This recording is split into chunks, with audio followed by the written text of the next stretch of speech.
I would like to say that, our ability to quickly make decisions surmounts the balance sheet, but I'm not sure. There's also a human issue that makes decisions, I think, harder at this level. Those huge wineries, they can just shutter a winery. Things get tough and they just say, okay, we're out. And, I have multiple generations of people who work for me. Jeff Hinchliffe, our longtime winemaker, every single one of his children has worked at the winery. Our assistant winemaker, Marty Kwan, her daughter works in the lab. Shelby, who runs our DTC, is the daughter of, Yvonne, my longtime controller. So when we talk about sustainability, there's a people component to sustainability too. And so in many ways, it makes our decisions much more difficult, right? We can't be a soulless corporate operator or private equity group. We're trying to preserve families and all of that.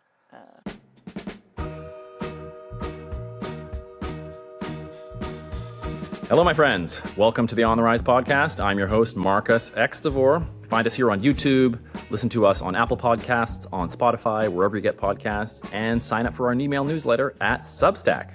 Now, off the top, you heard the voice of Chris Hanna, who is our guest in today's episode. Today, we're going to have part 2 of my conversation with Chris. She's an entrepreneur, a businesswoman, and the head of Hanna Wines, a big winery, independent, family-owned in Northern California. But before we get into the conversation with Chris, I want to talk about wildfire.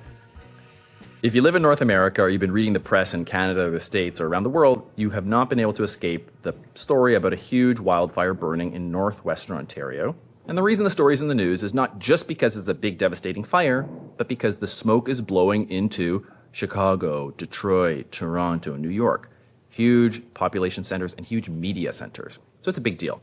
Just as a bit of an anecdote, if you have not ever been in a place that has this kind of fire, let me tell you what it feels like. Now, I'm from the city, I'm from Toronto, spent most of my life here growing up. Never once did I see what I saw last week, sitting at my mother's place. This is 2,000 kilometers away from where the fire is, okay? You wake up in the morning, the light outside the window looks a little bit yellow and orange. You think it's like a beautiful sunset, but it's not. It's 8 a.m. And you look up in the sky and you think, it's kind of hazy, and I can see the sun and it's not burning my eyes. Why is that? Normally you can't look at the sun, obviously, right? Because there's fine particulates of ash and smoke in the air. It's hazy. You can also smell smoke. It smells vaguely of burning. I've experienced this before in California, near fires, far away from fires, but never here. And I remember a few years ago, the last few summers, this has been a periodic story. So this is not new, but I just want to describe a little bit about what it actually feels like day to day if you find yourself, again, nowhere near the fire in my case, safely out of harm's way, and I feel for the people that are much closer to it that actually have to evacuate, but even far away, we're noticing it. There are going to be a lot of stories about wildfire this summer, and unfortunately next summer and the summer after that, and in many fire seasons around the world. Here are just a few basic facts about wildfire and climate change that we can all keep in mind to help us navigate through these stories when they come up. First thing, start at the basics. Globally, on average, temperatures are going up. The data is very clear about this over the last several decades, century. It's getting warmer. Second thing, it's also getting drier in the forests. When forests get drier, that means more fire danger. So not only is it getting warmer, but we have more fire danger because the forests are a little warmer and drier. Last thing I want to impart is that climate change itself doesn't start fires. That's not a controversial statement. I think it's pretty obvious. Fires are started by a spark, lightning, somebody throwing a cigarette butt out of a car window, unfortunately, a campfire that wasn't put out properly, a controlled burn that went out of control, or once in a while, some lunatic intentionally starting a forest fire, which actually does happen from time to time. What climate change does is create those warmer and drier conditions in which fire can spread more rapidly. So once a fire starts by whatever means, it makes it much more dangerous for us because it spreads faster, it's harder to contain, it's more likely to get out of control, it's more likely to become some kind of super fire that's even more difficult to fight. Those are some basic facts about climate change and fire risk, but getting to those basic facts sometimes can seem like such a challenge. If you go a little bit deeper, you start to see some strange anomalies. For instance, even though globally on average temperatures are going up, if you ask what about the number of extreme hot days in the United States over the last century? It turns out there is not an upward trend over the last century. Confusing, right? Globally, climate change is happening, fires are getting worse, but in the US, the number of extreme hot days has not trended up over the last century. Why? If you dig a little deeper again, you realize, well, it's trending up right now, the last few years, but then there was a period where it was trending down. And then if you go back around 100 years into the 1930s, there was a period of huge temperatures. That was the Dust Bowl, very famous, very devastating ecological and farming event in the US. So very, very hot temperatures in the 1930s, then coming down through the 40s, 50s, 60s, then ticking up 70s, 80s, 90s, up to the present. And if you draw a line through all that data over the last century, it looks pretty flat. So it's also true, at the same time that global temperatures on average are going up, extreme hot weather days in the United States are not going up. If you're confused, are you confused? If you're still with me, you dig even deeper, and then you can get into things like, well, the way we measure temperature has changed over that 100 years. The thermometers we used 100 years ago are not the same thermometers we're using now. You have to correct for those effects.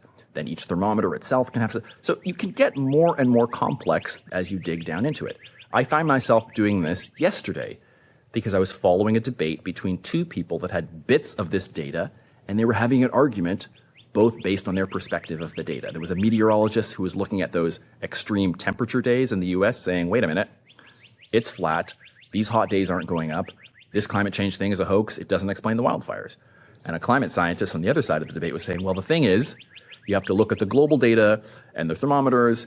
And yes, the US is an anomaly, but the US is not the world. The point is, even for me, who is a scientist, I'm used to looking at data. I don't mind manipulating numbers like this. And I think about this stuff for a living. It was still confusing. Reading about wildfire risk and climate change in the news is very difficult. It's just confusing, and sometimes it's hard to find the signal in the noise. And frankly, even if you have two well-meaning people having a disagreement, that's hard to follow. That's what I just described. But then when you add in crazy people just saying random shit or trying intentionally to confuse, and unfortunately, climate is now a political topic, so we know there are people trying to manipulate our information sometimes, it gets even more difficult. Now, this brings me to the recent conversation about tariffs.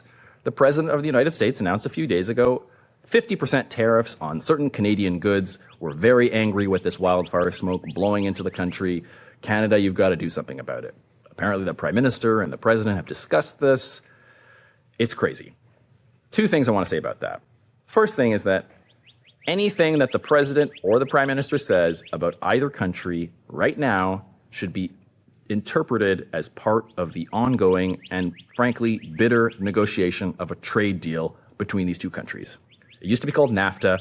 Now it's called Canada-US Mexico Agreement, or US-Canada-Mexico Agreement, CUSMA, or USMCA. The parties can't even agree on what the agreement is called. But everything that the President says about Canada, everything the Prime Minister says about US, Mexican leadership, etc., should be considered as part of this trade negotiation. It's by far the most important issue facing those countries together. Second thing I want to say about this is not new. It's happened before, and it's going to happen again. This is not the first time smoke has blown from Canada into the US. It's not the first time pollution from the US has blown up into Canada. If you are familiar with acid rain, which was a huge issue in the 80s and 90s, same exact thing. Pollution occurs in one place, it blows over to some other place by natural forces, it rains, the rain's acidic, people get rained on, don't like it, they yell at the people creating the pollution. Canada and the US yelled at each other constantly in the 80s and 90s about this. Europeans yelled at each other constantly about these kind of trans-border, what seem like political issues, but are actually geography issues.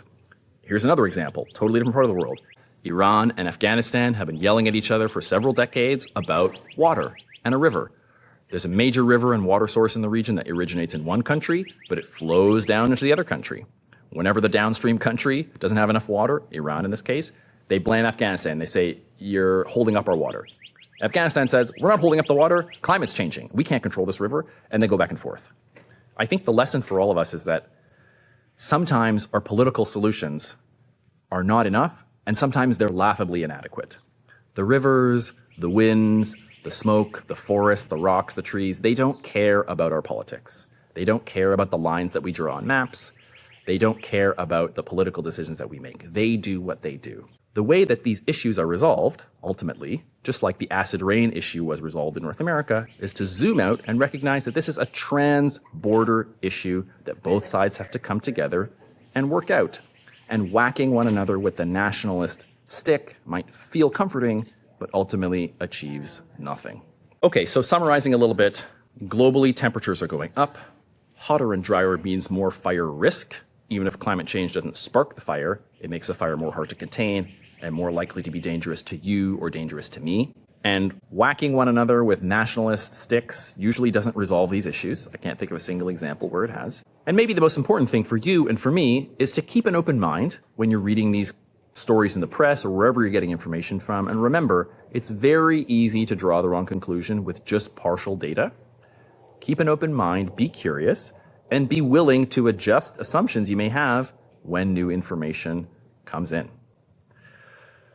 Now, enough about wildfires. Let's switch gears and let me introduce today's conversation with Chris Hanna. It's part 2 of a conversation we've had with CEO and business owner of Hanna Wines, Christine Hanna.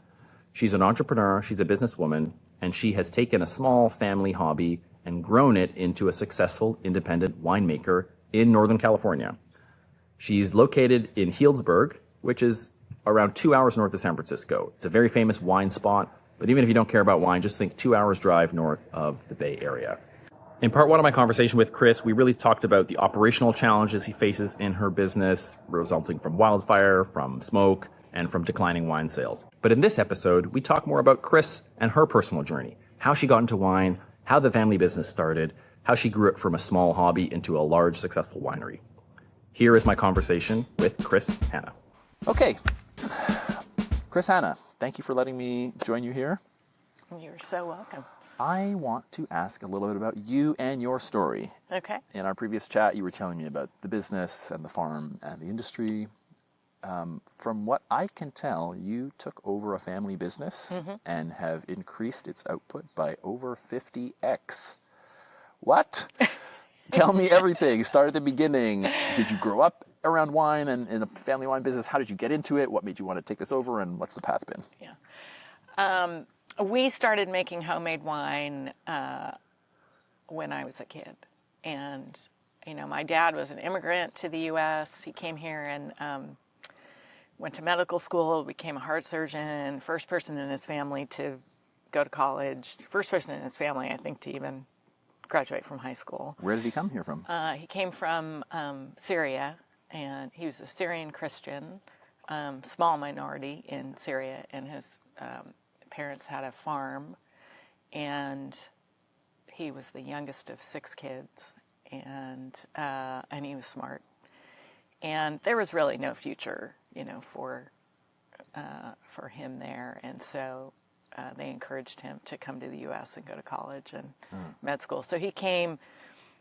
He had some relatives in Texas and wound up at UT Austin. And back then, you know, if you knew you wanted to go to medical school, you could basically just do all your medical school prereqs. And so he continues to delight to tell his children that he graduated college in 2 years, and and went to med school and got drafted to Vietnam and in a MASH unit there, and started this cardiac surgery practice. So long-winded answer to say that he got interested in wine. He started going to other doctors' houses and they drank wine, you know, and he got interested in it. I was the oldest of 5 kids, and he said, you know, let's make some wine. And so he had bought a little property in Santa Rosa, an hour from San Francisco. I think he wanted us to have a feeling of growing up on a farm or understanding the seasons and not being city kids. And so we planted some grapevines and started making homemade wine. And I had this memory of myself as a 12-year-old, like reading the winemaking book, you know, and working on it together and doing the punch downs and all of that. So it was a fun little family hobby.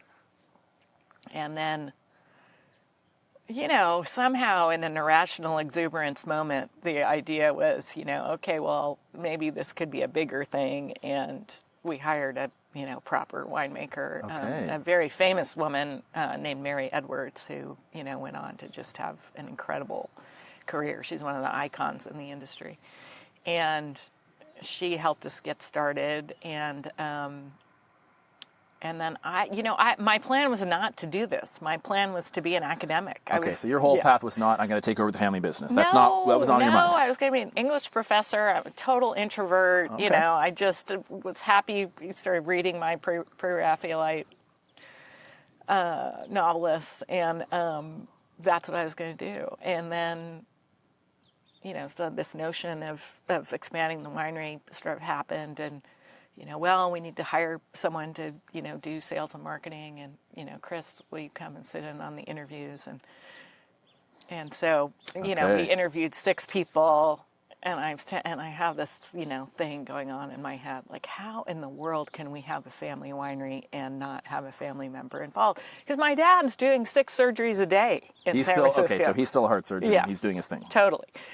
So at the end of that, I just said, you know what, I think if we're really going to do this, then I need to do it and try to figure it out. Okay.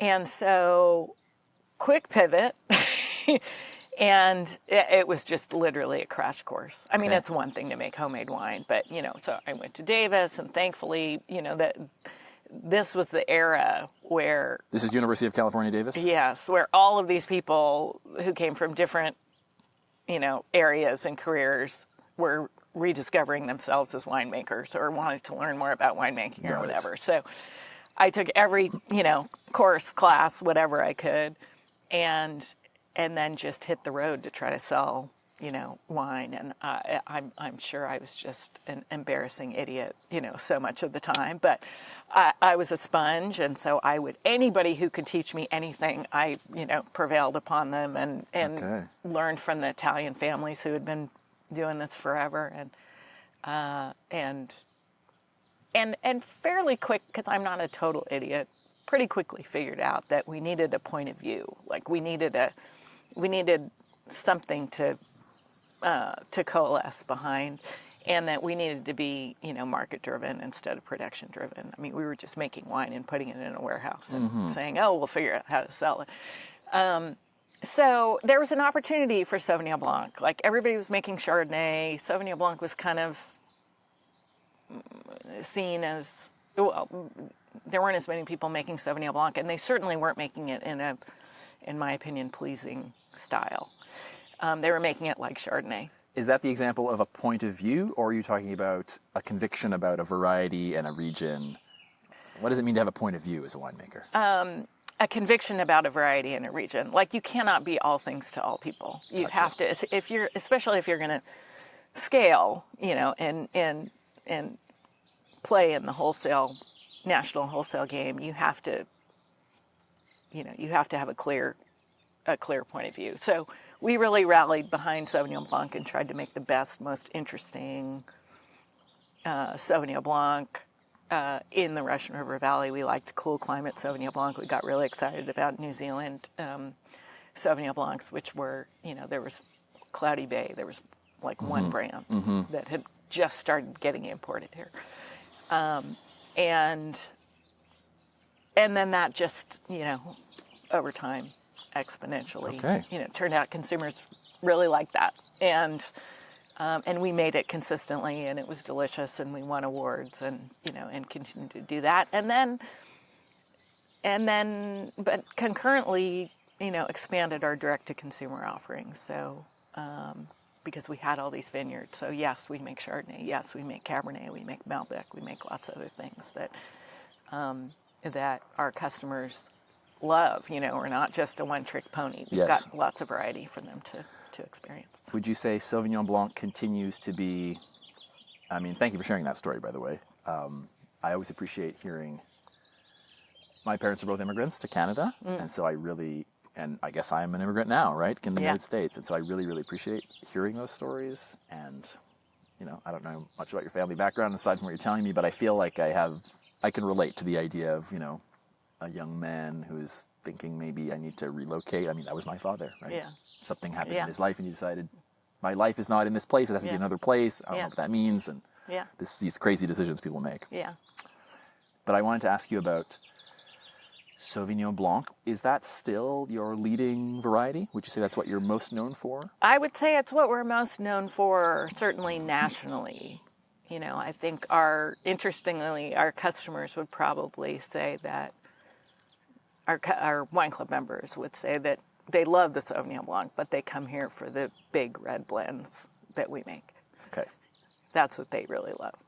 So akin to sort of your preference, Yes. they just love those big, rich red wines. I like that too. And we make them well, and so it's nice to be able to do both of those things. But you can't be all things to all people in the national marketplace. It's just too hard. You got to decide. On direct consumer versus, what's the other phrase I should use? Selling through a wholesaler? Wholesale, yeah.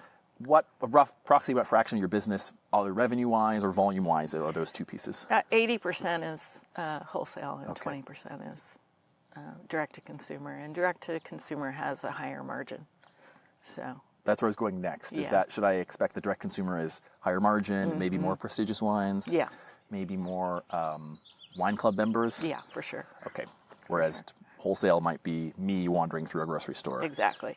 Grabbing You're something. at Kroger's or Publix or Okay. Central Market in Texas or Whole Foods or whatever. In our previous conversation, the previous episode of this same chat, you were telling me about some of the pressures winemakers are feeling here, winemakers are feeling elsewhere, not just because of changing environmental conditions, but changing tastes, changing marketing and business conditions. How does it feel to be an independent producer versus, or how do you think pressures are different on you versus maybe some of the large, maybe private equity owned, or I'm not sure what the large conglomerates, Yeah, how I they're mean, structured. boy, How's that feel? I envy those balance sheets for sure. Okay. There's just not the same capital.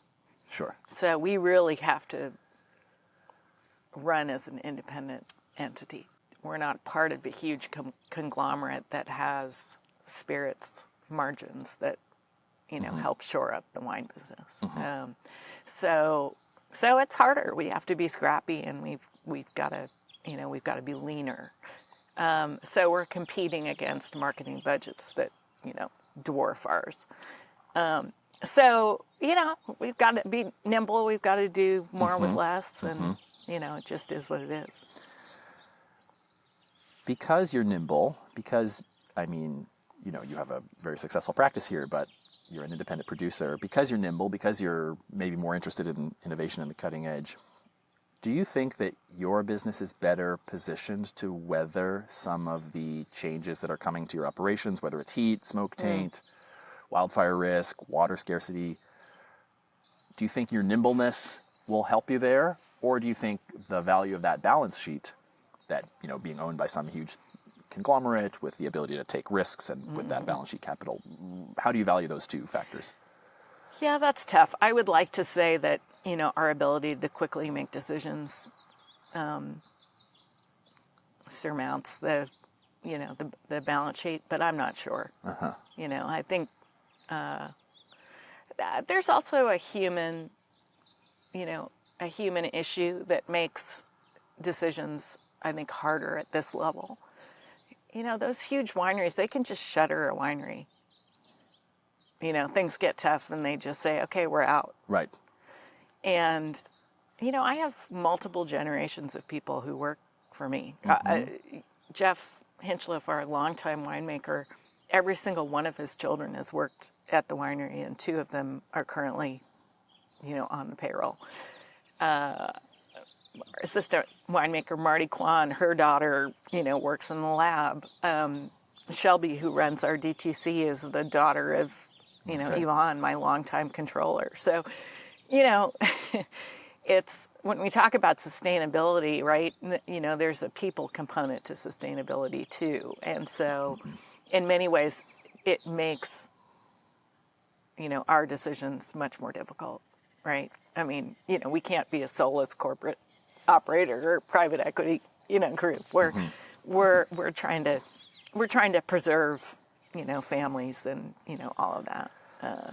again, as a consumer, and I can appreciate that because it's just as a casual consumer of wine, the story and the place and the brand seem like a very important, part. And if I look at the way that prestige wines are marketed, that's a huge part of the story. Yeah. It's not, we're some company, ABC 123 Inc., and we happen to run 1,000 wineries. It's tradition, sometimes family, but more like tradition and trust and long-term thinking. Yeah. Am I being a little too nostalgic and romantic with that, or do you think that's really a big part of the business? I think that's been the way that's been an advantage that we've used for a long time. Like people, that's the romance of the wine business. They want to know the people behind the brand. It's why I still go on the road and stand behind a tasting table and go to wine events. But our challenge now is like, where are the people? Like we've seen declining visitation. The best thing that can possibly happen is for people to come here and experience it, right? And look around and listen to the birds and look at the vineyards and taste the wine that come from the vineyards and hear. But, Sonoma and Napa have seen, declining visitor counts. So it's hard, how do we connect with people? Yeah. That becomes the challenge. But the positive is, to your point, people want to hear a story and they want to know the people behind a brand. They feel more connected. That makes a lot of sense to me. I want to switch gears and ask you a little bit about sort of the farming side of stuff. We talked a little bit about that in a previous conversation, but you're a winemaker, but you're also running a farm. And as somebody that thinks about operations and risk, I look around and I don't see risk, but I think about insurance. Taking wildfire out of the picture for a second, and then we'll bring it back in. How big of a factor is insurance in your business, just generically as a winemaker in Alexander Valley? And then we'll add wildfire and heat into that. Yeah.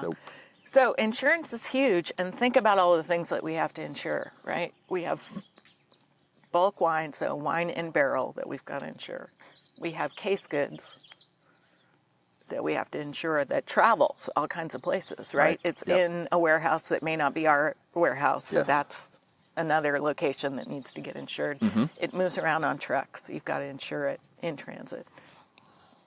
Then you've got all of your properties and buildings that you have to insure. And then you've got people who drive tractors and all of that. You've got to insure all those people. There are a lot of layers of insurance. There's liability insurance. There's liquor liability insurance, so that, if somebody drinks too much and gets in a car and all of that, you're, protected, et cetera, et cetera, et cetera. Is it a controllable cost if you look at your P&L, profit and loss, or is it something that's a little bit uncertain and variable? It used to be controllable, and and not anymore. And I should also say health insurance, because one of our values here is that we pay 100% of the employees' health premium. That's just I feel like that's like a legacy thing for me, because my father came from that world and built his career there, and so we want to take care of our our people, and those costs have just been astronomical. Yes. I mean, not to take us down a rabbit hole, but controlling the cost of healthcare. I mean, you can't have any cost conversation with anybody in public sector, in government, big company, small company, no matter the industry, this country, Canada, increasingly the UK, increasingly Europe, but not entirely, many other places, health costs. But you said that they are becoming a little less controllable. Health insurance is one of them. One of my working hypotheses, well, look, just a resident of Santa Rosa, fire insurance for your home or property is either ungettable or the costs have dramatically increased, and people talk about it openly all the time. Yeah.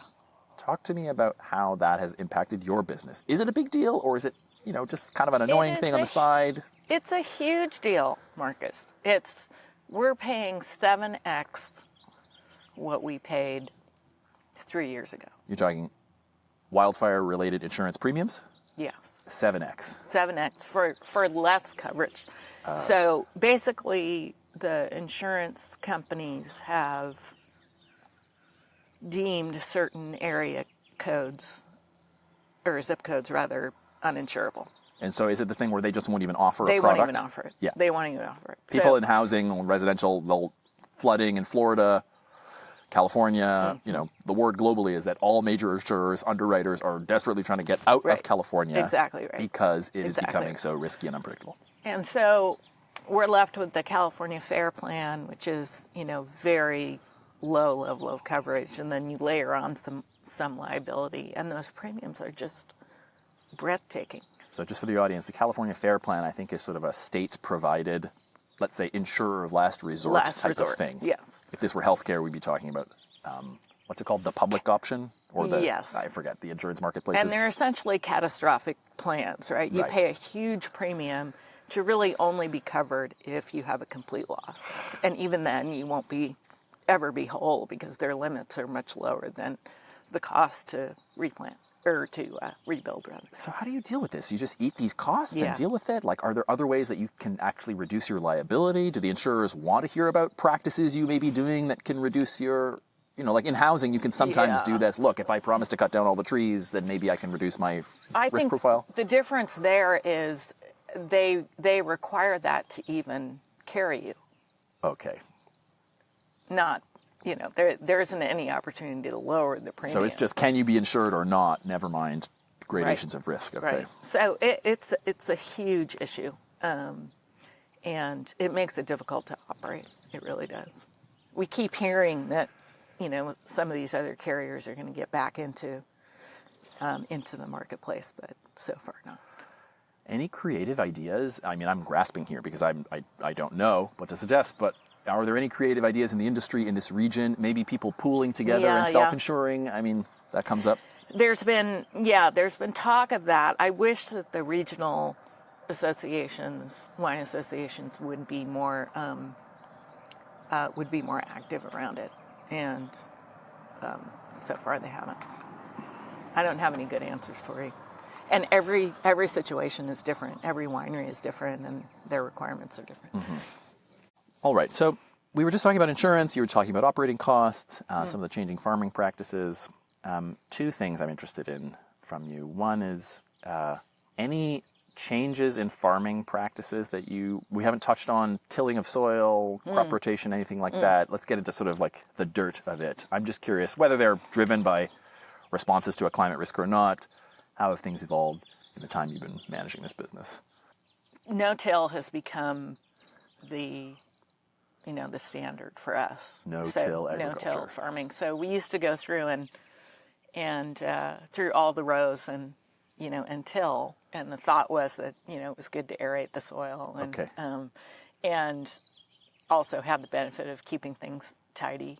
All the grass that grows in between the vineyard rows, and what we have learned over time is that that's just a great way to disturb the natural ecosystem, and that the better practice is that we plant a cover crop, and that fixes nitrogen in the soil, and we do a light mow, and we don't till, so that we're not disturbing all those lovely soil organisms that create fertility. So I can imagine better soil health, better fertility, happier plants. Is it cheaper to no-till? Or is it just a different... Yeah. It is. I mean, that's sort of the interesting thing about a lot of the sustainability practices in farming is that, if you're on top of your viticultural practices and you give a light touch, you don't have to spend money on chemical fertilizers. You don't have to spend money on fungicides and things like that, because you've created some airflow in the canopy, and you've done what you needed to do practically during the growing season. And then, some of it just makes good sense. So, like, we have all this great pomace. Pomace is the leftover skins and the seeds after you've gone through the winemaking process. Well, what are you going to do with all of that? Well, of course we're going to put it in the vineyard rows as natural compost. Why wouldn't we do that? And now Sonoma County has this wonderful program where they will take that. They'll take your pomace and they'll mix it with other material, and you get a really rich compost now. They do the composting? They do the composting. And do you have access to that? Yes. Do you have to pay for it? Or is it like... It's a minimal amount. Great. Yeah. Worth it. It's totally worth it. Okay. I mean, yes, it's nice to spread the pomace in the vineyard, but like with your backyard compost, that you need a certain percentage of green inputs, a certain percentage of right, and so they get all that mix right, and so we have all this natural compost and reducing the need for chemical fertilizer. It's awesome. Of all the services the government might provide, I never thought compost would be one of them. I grew up as just like a backyard gardener, but there was a couple days of the year, usually in the spring, that in this case the city of Toronto would say, hey, we're dumping city compost just in a pile at this park, and all the gardening dorks would show up with their wheelbarrows to be like, we're taking this free compost home. So it reminds me of this. Yeah, go Sonoma County. Okay, zooming out a little bit, big picture. We talked a lot about some of the economic challenges in wine, demographics, changing market, changing tastes. We've talked about fire, smoke, heat. If you were just starting out, just contemplating taking over a winery, I'm thinking about people that are maybe entering the industry, thinking about this region in particular, so well, Alexander Valley, Sonoma County. Tell us about how you might start the business, and in ways that are different than the way you got started. Yeah. And after that, I'll ask you to recommend some varieties or wines from the region that people might want to consider for summer, because we are in summer season. Yeah. You're having visitors come through. But first, if I were going to follow in your footsteps and I wanted to get into the winemaking business around here, what's the playbook now versus when you got started? Yeah, we did it the absolute opposite way that I would recommend, which is we bought a whole bunch of property, we planted a whole bunch of vineyard. Okay. And then we made a whole bunch of wine and then figured out how to sell it. Okay. So production first. Yes, exactly. So the answer to that is no. And don't build buildings at first. So now we have there are these custom crush facilities where you don't have to own your own winery. You can go to one of these spaces and they have a winemaking crew, and they will make the wine according to your specs and hold it and bottle it for you and all of that. And you don't have to build a multi-million-dollar facility. What do you bring? Do you bring grapes? You bring grapes. Okay, so you show up with the fruit. Winemaking happens. Right. For lease, presumably. Yeah. And then you've got your wine product. Yeah. Okay. So if I were starting out tomorrow, I wouldn't own an acre of vineyard initially, and I wouldn't own my own winery initially. I would go buy grapes. I'd figure out what my point of view is, right? I can't be all things to all people, but I have a passion for this variety, and I think it grows well in this place. Okay, then my next job is to demonstrate it. So, I'm going to go lease space in a custom crush facility and make that wine in very small quantities, and then I'm going to, figure out how to go sell it. And then, if I was then successful, then you start to say, well, gee, okay, proof of concept. Now I'm going to go buy, some vineyard or buy some land and plant some vineyard. Okay. I do think that with the contraction in the industry, there are going to be opportunities to buy land at really fantastic prices and buy wineries at reduced prices. So, it could be an excellent time for somebody to get in the industry. Very interesting. People listening. Yeah. If you're shopping for land or thinking to get in the biz, do you think there will be a lot of new entrants, or do you think this will be a consolidation event? I think it'll be a consolidation event for sure. And I think we've got another year maybe, and I think there'll be people coming shopping for deals. You don't have to answer this, but are you personally, is Hanna Wines shopping? Are you considering acquiring and expanding in light of market changes, or are you taking a different strategy as things change, and that's not your focus now? It's hard to we have 5 vineyards as our estate vineyards. It's hard for me to imagine that we would need more vineyard than 250 planted acres. Okay. In this moment. 250 planted acres. Wow. But if I didn't have that, if I had 50 acres and I really needed another Sauvignon Blanc vineyard, I'd be shopping. Okay. For sure. Well, not everyone listening is probably shopping for a winery, but many people listening are taking a trip or driving or shopping for wine. Many may be coming to Sonoma County, Healdsburg, Napa, regions around here. Tell us some maybe off the beaten path spots, wines from your winery, or other things people should think about if they enter summer and consider visiting this region or others. Yeah. For the red wine lovers out there, we grow, and some other folks in Alexander Valley grow a variety called Malbec, and it's one of the Bordeaux varieties grown in Bordeaux, also widely grown in Argentina. When I hear Malbec, I think of Argentina. That's how I think I first heard of it. I think what's interesting about, a lot of Argentinian Malbec is grown on the flats and is not very interesting. If you go to Argentina and try Malbec, it's from, higher end producers that grow it with some elevation. Those wines are entirely different than the flatland Malbec, all of which is to say, there's a huge variety in terms of quality. And I think in California, planted at a little bit of elevation, it's a wonderful wine. Very concentrated, very silky tannins, great color. Those are Malbecs are worth looking at in California. Terrific. Sure. Yeah. Let's see what else. In terms of white wines, there's a lot of sparkling wine in Sonoma County. A lot of people are making interesting sparkling wines. Not just, we can't call them champagne because they aren't grown in Champagne, but that would be morally wrong. Yeah, it would be morally wrong and legally wrong. So sparkling wine's sort of fun to think about from this region too, and most wineries have.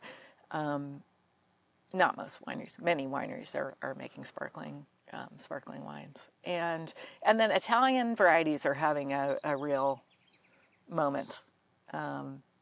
People are excited about, Pinot Grigio. People have been kind of excited about that forever, but we have some interesting, Falangina, Fiano, more unusual Italian varieties that Sonoma and Napa winemakers are experimenting with. So worth looking out for those too. Do you have a favorite among the Hanna wines? So many favorites. Maybe you get asked this question all the time. We make a Sangiovese from the vineyard where my husband and I live in Dry Creek Valley, and I would say that that's my house wine. It's a lighter red. It's got the weight, that lighter weight like a Pinot Noir. It's got great acidity. It's a terrific food wine. Somehow the Italians everything that they make is delicious with food. And this one's no exception. So I love that Sangiovese. Amazing. Thank you so much. This has been great. You're so welcome. It was really fun to talk about it. And we went a lot of places, right? We did. We talked about, farming and marketing and the business. And, I think that's what I love about this business is it's all of those things, right? It's sophisticated. It's not sophisticated. It's, and everything in between. No 2 days are the same for me, which I love. So thanks for letting me share it. That does it for the second half of my conversation with Chris Hanna. If you love this one, remember there's a part 1. We get into a little bit more about the operational challenges and the business aspect of running the farm and running the winery in the midst of these challenges. Thanks so much to Chris for letting us film at her location. It was a beautiful spot. And thanks everybody for tuning in and checking us out. We love your feedback and we love to hear from you at podontherise@gmail.com. You can always email us at podontherise@gmail.com about wildfire, about risk, about winery business. We love to hear your feedback. Thanks again to Chris. Thanks to our producer Vish for putting this together. Thanks to Todd Elkins for special help editing this episode. And as usual, here's the music of the great Claire Davis to take us home. More soon, y'all.